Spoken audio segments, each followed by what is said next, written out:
అబ్దుల్ కలాం గారు మహానుభావుడు. ఆయన ఎంత కష్టపడి జీవితంలో పైకొచ్చారంటే ఆయన జీవితం వడ్డించిన విస్తరి కాదు. చిన్నతనంలో న్యూస్ పేపర్ల కట్ట సైకిల్ వెనకాతల కట్టుకునేవారు.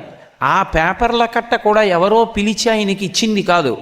రామేశ్వరం స్టేషన్లో హాల్ట్ లేని ఎక్స్ప్రెస్ ట్రైన్ తెల్లవారుజామున స్పీడ్గా వెళ్ళిపోతుంటే అందులోంచి విసిరేసినటువంటి పేపర్ల కట్ట పట్టుకోవడానికి రైలు కట్ట పక్కన నించుని ఆ పేపర్ల కట్ట తీసుకెళ్ళి సైకిల్ వెనకాతల కట్టుకుని ఇంటింటికి తిరిగి న్యూస్ పేపర్ వేసి స్కూల్కి వెళ్ళి కష్టపడి చదువుకుని సాయంకాలం వేళ మళ్ళీ సైకిల్ వేసుకుని ఏ ఇంట్లో పేపర్ వేశారో ఆ ఇళ్ళకెళ్ళి పేపర్ బిల్లు వసూలు చేసి ఆ వచ్చినటువంటి డబ్బు ఎవరి పేపర్లు అమ్మమన్నారో వాళ్ళకి ఆ డబ్బు కట్టి రెండో ప్రపంచ యుద్ధంలో కడుపు నిండా తినడానికి రొట్టెలు కూడా లేని రోజుల్లో ఆయన వింగ్స్ ఆఫ్ ఫైర్ అన్న పుస్తకం రాసుకున్నప్పుడు దానికి సంబంధించిన ప్రిఫేస్లో రాసుకున్నారు.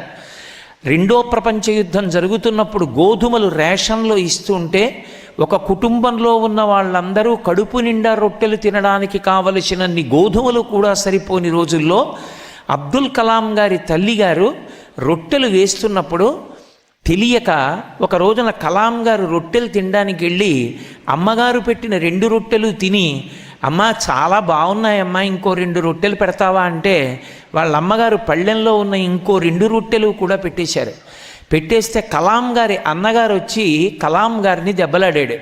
ఒరే నీకు బుద్ధుందా, నీ 2 రొట్టెలు నువ్వు తినేశావురా, ప్రపంచ యుద్ధం జరుగుతోంది, గోధుమలు దొరకట్లేదు, పోనీ వెళ్ళి తీసుకొద్దామన్నా లేవు, అమ్మ తినవలసిన 2 రొట్టెలు నీకు పెట్టేసింది, అమ్మకి మళ్ళీ రేపు గోధుమలు దొరికే పర్యంతం అమ్మకి తినడానికి రొట్టె లేదు, తినేయడమేనా, అమ్మకి ఉందో లేదో చూసుకోక్కర్లేదా, నువ్వు చూడొద్దా, అలా తినేసావే అమ్మ ఎంత బాధపడుతుంది రొట్టె లేక రాత్రి ఆకలితో అని అడిగితే కళ్ళంబట నీళ్లు పెట్టుకుని చిన్న కలాం గారు అమ్మ దగ్గరికి వెళ్ళి, అమ్మ నాకు తెలియలేదమ్మా ఆకలేసింది, రొట్టెలు రుచిగా ఉన్నాయని అడిగానమ్మా అన్నారు.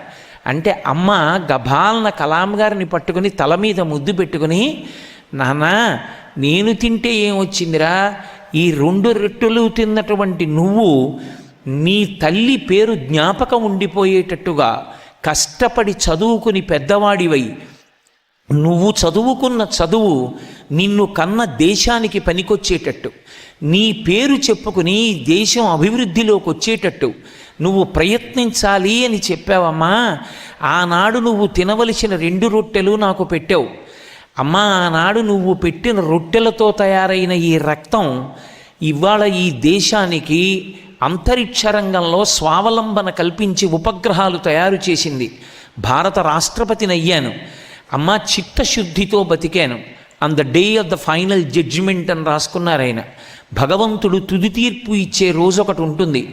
ఆ రోజున నా ఊపిరి ఆగిపోయినప్పుడు నువ్వు ఏ లోకంలో ఉన్నావో ఆ లోకానికి నేను వస్తాను అమ్మా. అప్పుడు కూడా నీ కాళ్ళకి నమస్కరించే యోగ్యతతో బ్రతకగలిగిన అదృష్టాన్ని నాకిమ్మని రాసుకున్నాడు మహానుభావుడు.